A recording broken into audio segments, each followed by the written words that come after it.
날마다 주님과 행복자 되기.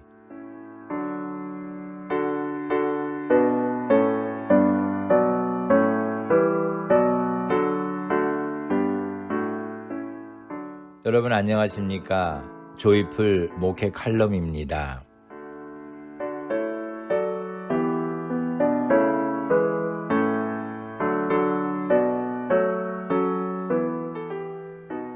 빛을 발하라고 주신 내 마음속 세계의 해.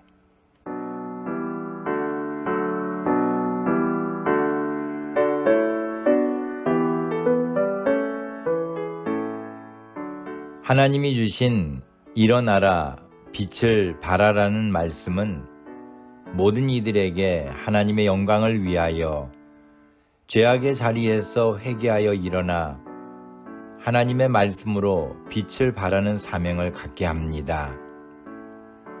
우리는 주님을 위해 함께 일어나 빛을 발하는 자가 되어야 합니다.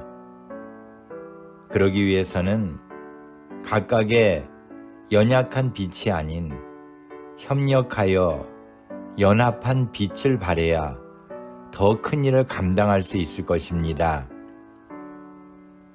자신들의 생각이나 신념으로 모인 혼합이 아닌 오직 하나님의 말씀만으로 연합된 빗줄기가 환하게 어두운 세상을 향해 빛날 수 있는 곳이 교회입니다. 일어나 빛을 발하는 주체는 내가 아닌 교회이어야 합니다. 교회라는 렌즈를 통하여 우리의 빛을 발해야 합니다. 교회라는 빛 안에 내 빛을 녹여야 합니다. 나를 주장하고 내 빛의 존재감을 강조해서는 연합된 빛을 발할 수 없습니다. 그런데 요즘의 성도들 중에는 교회가 자신의 빛에 색깔을 맞춰야 한다고 착각합니다. 교회가 나에게 맞추는 것이 아니라 내가 교회에 맞추어야 합니다. 미국에는 정착한 교인보다 떠도는 교인의 수가 더 많다고 합니다. 자신에게 맞는 교회를 쇼핑하다 평생을 떠도는 분도 있습니다. 물론 오늘날 교회에도 문제가 있는 것이 사실입니다. 그러나 이 세상에 사는 우리가 완전하지 못하듯 지상의 교회 중에는 완전한 교회란 없습니다. 모두가 공사 중인 하수도와 같이 냄새나고 문제가 있어 보입니다. 그러나 그럴지라도 교회는 우리 구주 예수님이 세우신 그리스도의 몸입니다.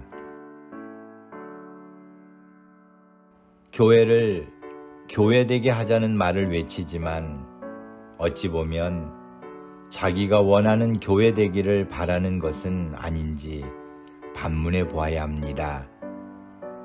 교회가 교회되기 위해서, 그래서 일어나 빛을 발하는 교회가 되기 위해서 하나님이 우리에게 언어의 선물로 주신 세 가지의 해가 있습니다. 바로 감사해, 사랑해, 축복해입니다.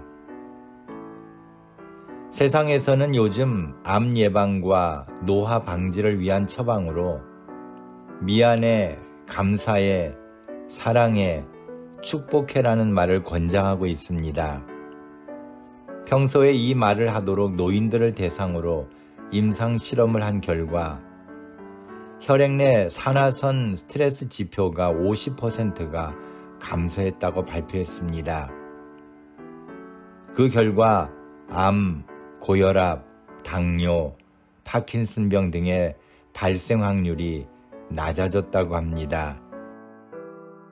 심지어 이 말을 하는 자들에게는 노화까지 늦춰지거나 감소했다고 했습니다. 이런 말을 할 때 나오는 감정의 속도는 놀랍게도 빛보다 빠르다고 합니다. 그래서 이 말을 하는 순간 자신뿐만 아니라 그 말을 듣는 사람에게까지 감정이 전파되어 행복 지수를 높인다고 합니다.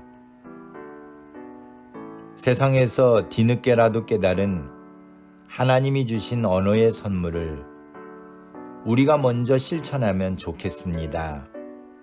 감사해요, 사랑해요, 축복해요라는 말은 일어나 빛을 발하려는 자들에게 꼭 필요한 해이기 때문입니다.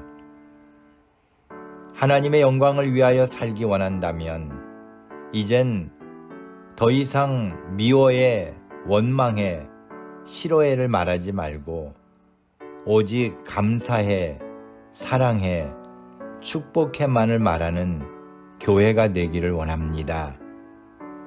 아무리 작아도 교회는 하나님이 세우신 교회입니다.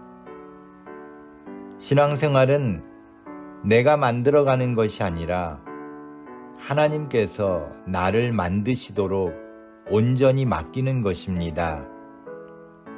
교회도 나에게 맞는 교회로 내가 변화시키는 것이 아니라 하나님이 나에게 주신 교회를 통하여 내가 변화되는 것입니다.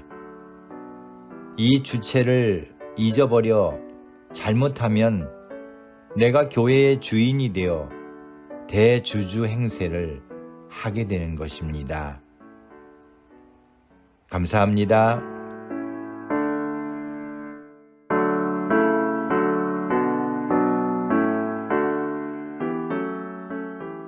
오늘도 주님 안에서 행복한 하루가 되시기를 소망합니다. 감사합니다.